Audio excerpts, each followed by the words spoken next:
Hi, I'm Amanda Morrall, Personal Finance Editor with Interest.co.nz, and this is another one of our double shot interviews. I'm joined today by Kirk, who's the Chief Executive Officer of the New Zealand Bankers Association. Welcome back, Kirk.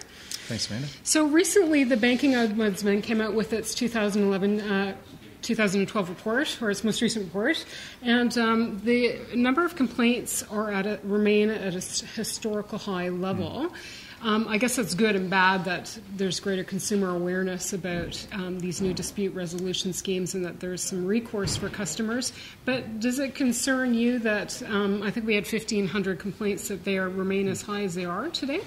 Well, I think if you look at the way that the process works with the Banking Ombudsman, if she's receiving a high number of complaints, she'll refer those back to the banks for resolution. Yep. So if there were an increasing number of deadlock disputes, that would be of greater concern. Yep. So what you're seeing, I think, is a decline in the disputes. So that generally tends to indicate that banks are able to resolve the issues with their customers. But it's also good because there is a greater customer awareness of the Banking Ombudsman scheme.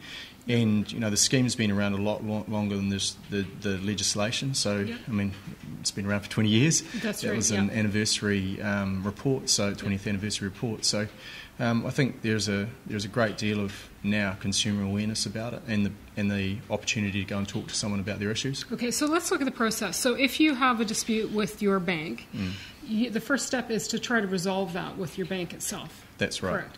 Then if you're unable to resolve the complaint, then you take it to the dispute resolution scheme. That's right. In this case, it's the Banking Ombudsman. Yep. They have 17 members. Yep. So they evaluate it, and do they bounce it back to the banks and say work it out, or do they actually adjudicate it then? So they'll make a recommendation. Yep.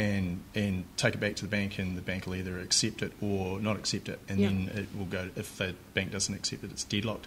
So then there'll be further work to resolve the issue. Okay, one of the criticisms raised in the report by the Banking Ombudsman is that she accused banks of slavishly following internal policies, that they were trying to sweep it under the cover, under the covers in terms of, instead of getting it back into the dispute resolution sphere. Do you think that's fair? And if so, if not, what are the banks doing about it? Well, I mean, I guess that's based on her observation, so yeah. I wouldn't want to criticise that. I think banks obviously have really focused on their complaint handling processes in the last probably 10 years. So what they want to be is accessible for their customers. Sometimes it's a bit difficult if you're having a dispute with your bank. You don't really want to talk to them, so that's why there is the opportunity to go and talk to the Ombudsman and lay out your issues there. So it's a nice kind of pressure valve, if you like. Okay. She also said consumers need to take greater responsibility for the relationships that they're entering into, the contracts that they're signing, and actually reading the fine print. But to some extent, there needs to be some consumer awareness or education on that level too, because a lot of people are just quite intimidated about the nature of these documents anyhow. Is there more that banks can do to try to elevate consumer awareness and bring attention to some of the trickier areas of, say, mortgage financing? Sure. Well, I think in general what happens is when you're getting into a contract, the bank will try and point out the key terms and conditions of whatever the contract is that you're getting into. So they probably do that verbally. They will often have to disclose in a paper-based form or via the internet, so the customer has a copy of that disclosure. But sometimes you'll outline the key terms and conditions verbally, and so there's always going to be those types of issues where someone says, "Oh, I wasn't told," or I wasn't given the right information. So I think it's fair to say you should have a look at your documentation, or at least understand your documentation. You should make sure that the key terms are explained to you as a customer as well. That can often help. Another area of complaint, the three big areas were savings accounts, checking accounts, and mortgage financing, but Kiwisaver is emerging to be another little hot spot.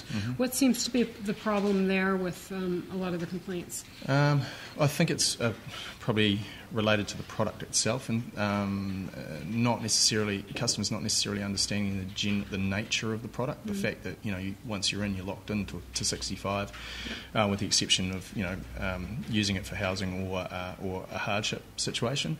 So some of the product features I think have caused some of the complaints, and there's not really much you can do about the product features because they are legislated. So I think that is probably about customer education, consumer awareness, and there's probably so that just means that, again, if you want to get the Kiwisaver product, you should ask plenty of questions that relate to your circumstances so that you can get the best information so you can make the right decisions. When you talk about product features, I think the number one thing here would be the first-time home withdrawal. What's the biggest misconception people have about that one? Is it the time of accessing the money? Probably the time of access. Yeah, and just to be clear, you can't get that money if you're drawing on your first-time home withdrawal until after the deal goes conditional. So don't be making an offer and expecting to slap down a deposit based on your Kiwisaver money. You need that in advance, correct? Yeah. Any other advice you would have for banking customers? Well, I'd say if you're entering into a banking product, make sure you ask a lot of questions and satisfy yourself that what you're getting is right for you. Generally, banks work pretty hard to make sure they're giving customers good advice and good information, but you should also make sure that you satisfy yourself that you've asked plenty of questions and you feel comfortable. Yeah, do your homework. All right, Kirk Hope, thanks very much for joining us again. Kirk is CEO of the New Zealand Bankers Association. I'm Amanda Morrall, Personal Finance Editor with Interest.co.nz.